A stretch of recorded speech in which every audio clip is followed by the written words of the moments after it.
Shalom, selamat pagi Bapak Ibu Saudara yang dikasihi Tuhan. Pada kesempatan pagi hari ini kita akan belajar bersama-sama di dalam Mazmur 105 ayat pertama sampai ayat yang ke-45. Saya berikan satu tema, yaitu hidup yang ditentukan oleh firman Tuhan. Ada satu lagu, yaitu ku yakin saat kau berfirman, ku menang saat kau bertindak. Hidupku hanya ditentukan oleh perkataanmu. Ini lagu yang sangat indah, di mana firman Tuhan berkuasa di dalam hidup kita. Kita saat ini yang sakit, bisa saja datang ke dokter, bisa saja minum obat, tetapi kuasa firman Tuhan itu menentukan hidup kita.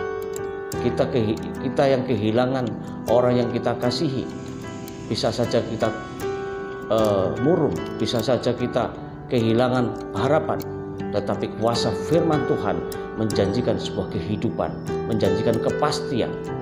Kita yang saat ini mungkin gagal di dalam berusaha, kita mungkin gagal dalam membangun rumah tangga, gagal di dalam membina sebuah kehidupan, tetapi di dalam kuasa firman Tuhan ada janji di situ.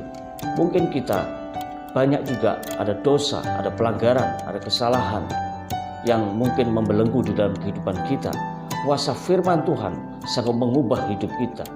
Nah, di dalam Mazmur pasal 105 ayat pertama sampai ayat ketiga, di sini dikatakan bahwa bersyukurlah kepada Tuhan, serukanlah namanya, perkenalkanlah perbuatannya di antara bangsa-bangsa, bernyanyilah baginya, bermazmurlah baginya, percakapkanlah segala perbuatan yang ajaib, bermegahlah di dalam namanya yang kudus, biarlah bersuka hati orang-orang yang mencari Tuhan.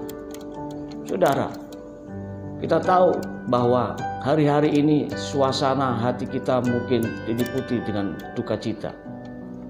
Mungkin kita sedang menderita sakit, mungkin kita juga sedang tidak enak, kita tidak bisa bersuka cita.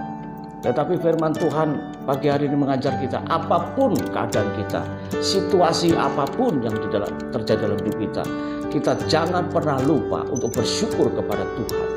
Kita jangan pernah lupa untuk bahagia dan bermegah di dalam Tuhan. Kita jangan pernah lupa untuk menceritakan, menyerukan, memperkenalkan perbuatan-perbuatan Allah kita yang senantiasa menolong di dalam kehidupan kita. Jika hidup kita ditentukan oleh firman Tuhan, kita akan tetap bermegah di dalam Tuhan, sekalipun kita berada dalam keadaan buruk. Jika hidup kita ditentukan oleh perkataan Tuhan, maka kita akan tetap mengucap syukur walaupun hidup kita dalam duka cita. Jika hidup kita ditentukan oleh perkataan Tuhan, kita tetap yakin kita akan mengalami kebaikan-kebaikan Tuhan. Jika hidup kita ditentukan oleh perkataan Tuhan, kita akan menang mengatasi segala pencobaan yang kita hadapi. Oleh sebab itu, di tahun 2021 di tengah pandemi, banyak krisis, banyak orang depresi, banyak orang tidak bahagia. Saya berikan satu janji firman Tuhan, bahwa Tuhan mengasihi saudara dan saya, bahwa kita berharga di mata Tuhan, dan Tuhan ingin memberkati kehidupan kita. Hidup kita bukan ditentukan oleh perkataan orang lain. Hidup kita bukan ditentukan oleh keadaan dan situasi yang kita hadapi. Hidup kita bukan ditentukan oleh obat. Hidup kita bukan ditentukan oleh orang lain. Hidup kita ditentukan oleh firman Tuhan yang kita pegang. Di dalam ayat yang ke-8 kita tahu dikatakan di sini bahwa Ia ingat untuk selama-lamanya akan perjanjiannya, firman yang diperintahkannya kepada 1000 angkatan. Yang pertama adalah firman Tuhan adalah perintah Tuhan. Tuhan yang memberi perintah, dia ingat semua apa yang dikatakan, apa yang dijanjikan kepada 1000 angkatan.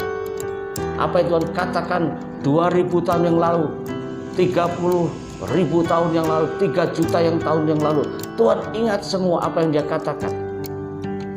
Apa yang Tuhan janjikan kepada kita 5 tahun yang lalu, atau 10 tahun yang lalu, atau 40 tahun yang lalu, Tuhan masih ingat.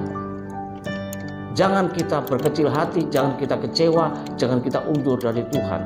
Tetapi marilah kita berpegang teguh kepada perintah Tuhan. Karena perintah Tuhan itu ya dan amin. Janji Tuhan itu ya dan amin. Kepada 1000 angkatan Tuhan ingat. Kalau Tuhan ingat, tentunya kita sebagai anak-anaknya harus ingat bahwa Tuhan itu mengasihi saudara dan saya. Yang kedua, ya, di dalam ayat yang ke-11 dikatakan, firman-Nya, kepadamu akan kuberikan tanah Kanaan sebagai milik pusaka yang ditentukan bagimu. Perhatikan bagaimana Abraham tidak punya anak, tidak punya keturunan, tetapi oleh karena perkataan Tuhan, Abraham mendapatkan janji bahwa dia akan memiliki keturunan, bahwa dia akan memiliki tanah perjanjian, bahwa dia akan menjadi perjanjian kekal di Israel. Abraham percaya kepada perkataan Tuhan. Hidup Abraham bukan ditentukan oleh orang tuanya, bukan ditentukan oleh keadaannya yang terbatas, yang tidak punya anak, yang istrinya mandul, tapi hidup Abraham ditentukan oleh perkataan Tuhan. Dan Abraham percaya, dan sesuai dengan perkataan Tuhan, semuanya terjadi dan tergenapi. Yang ketiga, kita lihat di dalam ayat yang ke-18, dikatakan bahwa mereka, ayat 19, ya, sampai saat firman-Nya sudah genap dan janji Tuhan membenarkannya.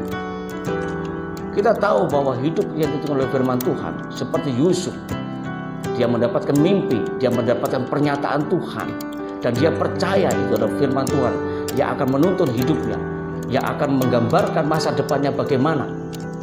Dia memang awalnya direka-reka oleh saudara-saudaranya, menghadapi penderitaan. Dia difitnah di rumah Potifar, dia dipenjara, lalu dipenjara sepertinya putus asa semua, gak ada harapan. Tetapi Yusuf percaya ada penyertaan Tuhan karena firman Tuhan ada di dalam hidupnya.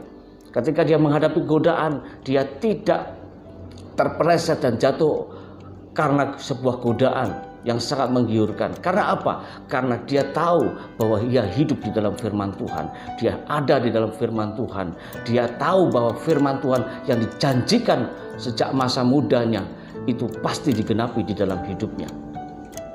Kita harus tahu bahwa apa yang Tuhan katakan kepada kita, sekalipun saat kita melewati proses yang berat, hidup mungkin difitnah, mungkin dijelekkan, kita mungkin dalam keadaan turun, tapi kita harus percaya bahwa hidup kita ditentukan oleh firman Tuhan. Masa depan kita sudah dijamin, sudah ditentukan oleh firman Tuhan. Janji Tuhan akan membenarkan hidup kita saat kita berpegang teguh kepada firman Tuhan. Janji Tuhan akan mengangkat kita sesuai dengan apa yang Tuhan katakan.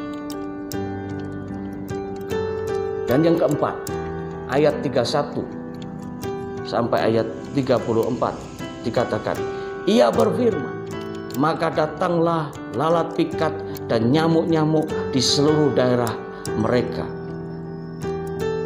Ayat 34, Ia berfirman, maka datanglah belalang dan belalang pelompat tidak terbilang banyaknya. Tuhan berfirman, maka teguran datang. Tuhan berfirman, maka koreksi itu datang. Tuhan berfirman, Tuhan menyatakan sesuatu yang tidak baik, sesuatu yang tidak berkenan, sesuatu yang dosa, yang menentang Tuhan, yang menentang pengenalan akan Allah, akan mendapatkan teguran. Demikian juga dalam kita berfirman, dalam kita mendengarkan firman Tuhan, kita jangan alergi dengan teguran Tuhan. Kita jangan marah ketika ditegur Tuhan. Kita jangan merasa hidup saya hancur karena ditegur Tuhan. Izinkan Tuhan mengoreksi hidup kita, memperbaiki kita. Izinkan Tuhan menyempurnakan hidup kita. Karena firman Tuhan itu bermanfaat juga untuk mengajar, untuk menyatakan kesalahan, dan untuk memperbaiki kelakuan hidup kita. Yang kelima, yang terakhir, di dalam ayat yang ke-42 dikatakan, Sebab ia ingat akan firman-Nya yang kudus, akan Abraham hamba-Nya. Dituntunnya umat-Nya keluar dengan kegirangan, dan orang-orang pulianya dengan sorak-sorai. Kita percaya bahwa firman Tuhan dapat diandalkan. Apapun keadaanmu, apapun situasimu, firman Tuhan yang engkau percaya dapat diandalkan. Dapat diandalkan. Firman Tuhan mungkin bisa melukai hati kita dengan teguran-tegurannya, bisa menyayat hati kita karena dosa-dosa kita dikoreksi. Tetapi firman Tuhan tidak pernah bohong, tidak pernah memberikan harapan palsu di dalam hidup kita. Harapan di dalam Tuhan, harapan dalam firman Tuhan, ya dan amin. Oleh sebab itu percayalah, di tahun 2021 ini, ketika kita berpegang teguh oleh firman Tuhan, berpegang teguh firman Tuhan, kita simpan, kita lakukan, hidup kita, hidup saudara dan saya ditentukan oleh perkataan Tuhan. Sehingga kita akan tetap bersuka cita, kita tetap bergembira, dan kita akan tetap menceritakan perbuatan Tuhan yang ajaib. Haleluya. Tuhan Yesus memberkati. Amin.